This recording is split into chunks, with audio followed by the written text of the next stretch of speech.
For many, the release of Warzone 2 is the big event. Following on from Call of Duty Modern Warfare 2's campaign and multiplayer, a full-priced game package, Warzone 2 is now live to everybody as a free-to-play mode.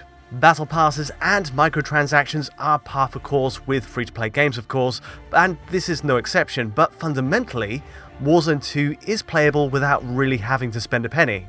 And personally, that's exactly how I've been enjoying it for the last week. Now, I've covered the main Modern Warfare 2 game extensively, and yes, the core IW9 engine tech is shared between all parts of the package, except Warzone 2 is truly unique in how it pushes the engine, in how new consoles like PlayStation 5, Series X and S are harnessed to draw in a single huge environment, in scaling assets at great range, all while networking 150 players in a single instance.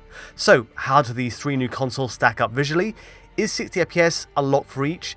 And going a step further, is 120 FPS viable for Warzone 2 as well? Let's find out.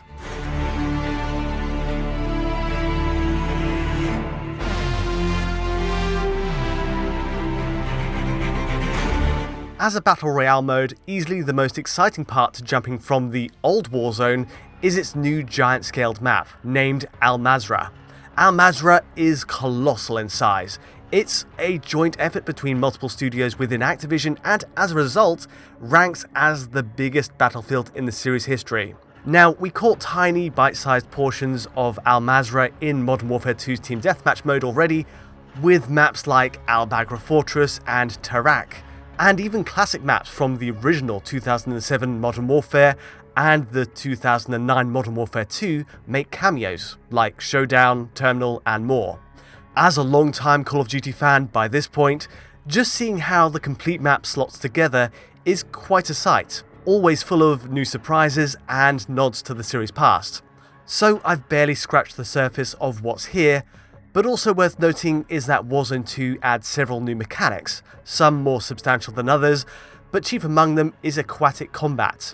Boats, shootouts in water, it's all been showed off in the campaign, and it's part of the gameplay balance here too.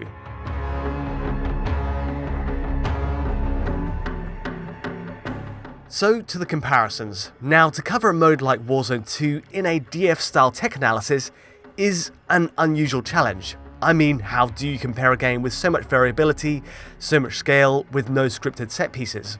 How do you get matching footage between PS5, Series X and S down to the frame?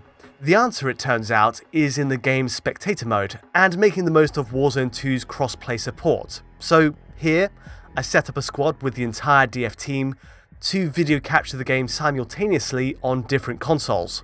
Rich is on Series S here, John is on PS5, and here I am on Series X. And after a few, or even all of us perish in the gulag, we then spectate the same player to get a matching worldview. So to repeat, it's the same gameplay, except running on different spec machines, all have different resolution targets, graphics settings, and a different resulting frame rate at 60 FPS or 120 FPS.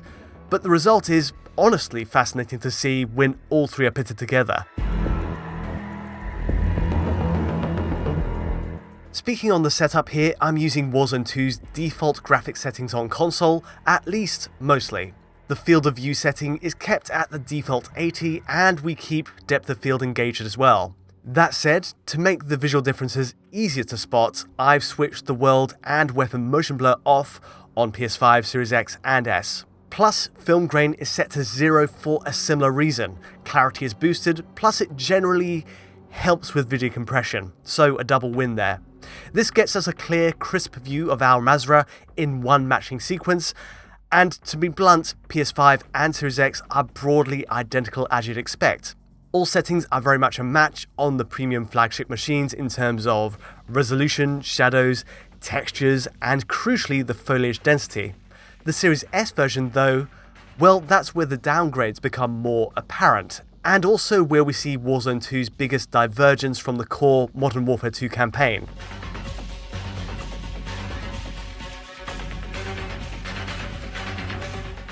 So, what exactly are the changes to the IW engine here compared to the regular Modern Warfare 2 game? Specifically, it's in the engine's handling of resolutions. As ever, there's a dynamic resolution in place on all three systems, backed up by temporal upsampling to construct a higher resolution image. In the case of PS5 and Series X, that reconstructed image is 4K, while Series S aims for 1440p, except the true native resolution beneath the TAAU is often different in Warzone. In the main game, for example, Series S scales from 2560 by 1440 down to 1280 by 1440, just halving the pixel count on the horizontal axis only.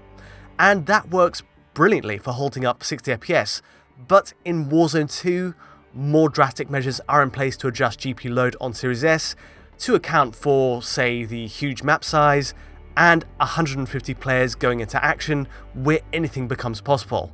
So here in Warzone, the resolution now dynamically adjusts on both axes, taking us down to 1280 by 720 at absolute lowest. To be clear, 720p represents the worst case pixel count, and really any number between that and 1440p is possible. But yes, if we freeze the first rendered frame as Series S cuts to the gulag, or look to the screen's edges in taxing scenes, we see this raw base image before any reconstruction takes place. For the most part, the reconstruction, the TAA method here, does wonders for Series S's image. Regardless of the base pixel count, the result seriously looks clean and makes long views over Al Mazrah's terrain easier to decipher.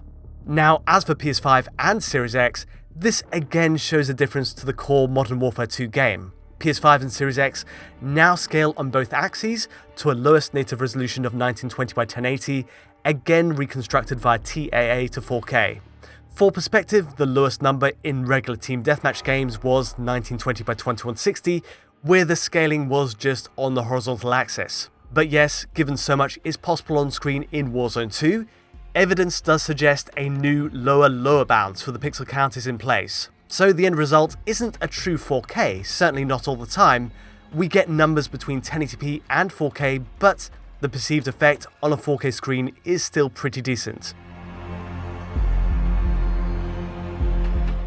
Looking to visual settings, PS5 and Series X are identical, although Series S has some pairbacks. Just focusing on Series S and X in comparison, for one, shadows are dropped on Series S visibly on this plant on the door here. Also looking to long grassy hillsides, the density of grass is dropped a level on Series S as well. All other settings in core world detail at range are identical for competitive reasons, and equally for texture quality, that's all identical across Al Mazrah 2. A lot of this will come as no surprise, but there is an argument here that less busy, less abundant grass and scenery might be an advantage for Series S players. I mean, think of it this way. With less grass, there's less to obstruct your line of sight as you approach the crest of a hill. You might just get the jump on a prone enemy faster as a result, but in reality, this is such a marginal case. In a nutshell, the resolution, grass, and shadows are the three big cutbacks to expect on Series S. It's mostly superficial stuff not related to the core mechanics or the key geometry of the world.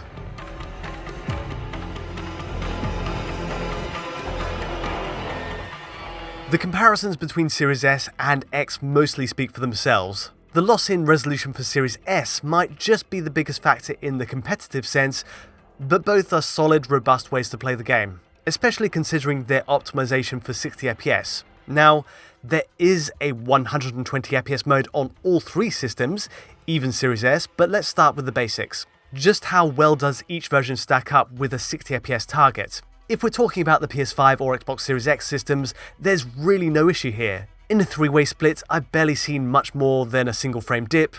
The tendency is for GPU usage to ramp up towards the end of a game, just as the circle closes in on the final group of players. Even on PS5 though, it's really exceptionally rare to see, which is excellent news. And likewise for Series X. For 60 FPS, PS5 and Series X aren't in any trouble, the DRS range is wide enough, the engine is scalable enough to adapt. And not to jump ahead too much, but these top-end machines are surprisingly adept at handling 120 FPS too. But more on that in a minute. When it comes to Series S at 60 FPS, it's all again good news. Both Xbox Series S and X will show screen tearing right at the top of the display under strain, but it's only on Series S here that it reveals itself in any meaningful way. And even then, it's very occasional. So, for example, busy areas with lots of trees and scoped gameplay across Al Mazrah are the key triggers for tearing. And in particular, this spot with heavy foliage actually does drop us into the mid-50s on Series S for a spell. This is a real stress point, and put in a three-way comparison, it does suggest Series S has more of a GPU side limit in handling water and transparencies all in one go. Is it a serious advantage for the premium consoles? Well, not really. From hours of testing, it's really the worst I've bumped into. Even with Series S's dropped resolution, shadows and foliage, it's buckling just a touch, though the bulk of play will still hit the 60fps mark.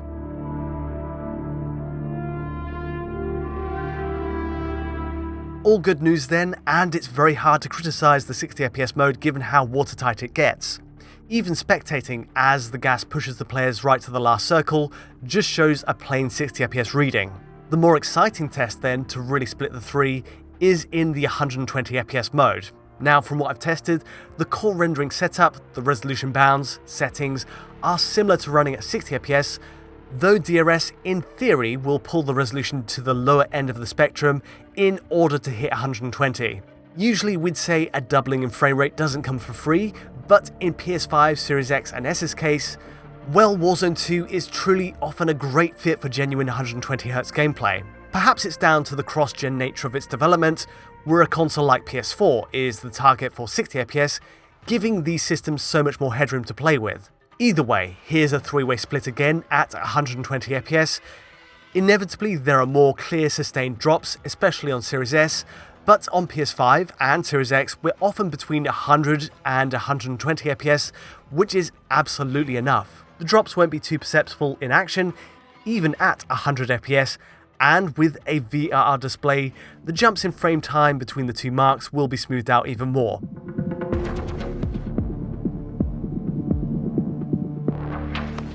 In direct comparison, there's a few obvious points here. Point number one is that, yes, PS5 is in every scenario ahead of Series X in frame rate.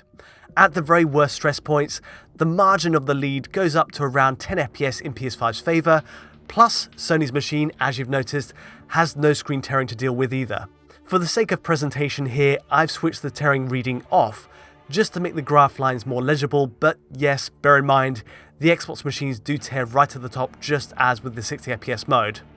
Honestly though, a bulk of play holds right at the 120fps mark on PS5 and Series X, albeit with these semi-regular minor hitches below that.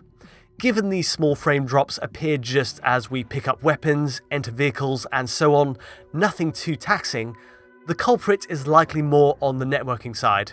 In general, it doesn't interfere with play, and beyond a few exceptional areas around Al Mazrah, with heavy foliage for example, you're looking at a genuine 120Hz take on Warzone.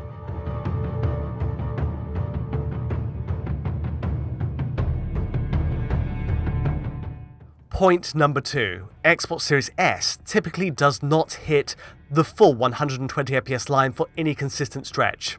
It's more accurate to say it's between 80 and 100fps, with very occasional dips into the 70s too. On a VR display, it's certainly enough frame data to turn into a smooth result in motion, especially so given huge portions of play around interiors or simpler map segments go above 100fps. It's just in comparison with PS5 and Series X, clearly it's not quite as optimal. It's not quite bridging the gap, where the divide between Series S and X, for example, is as much as 40fps as we parachute back from the gulag. Still though, the choice is absolutely yours if you wish to use it, and in that sense it's a great addition for Series S, and of course the near locked 60fps mode is always available. Warzone 2 is set for many more tweaks and optimizations as a free-to-play segment of the game. Right now, the overall experience from a visual and performance stance at least is really strong on PS5 and Xbox Series consoles. I will say though, it hasn't been a perfect launch by any means.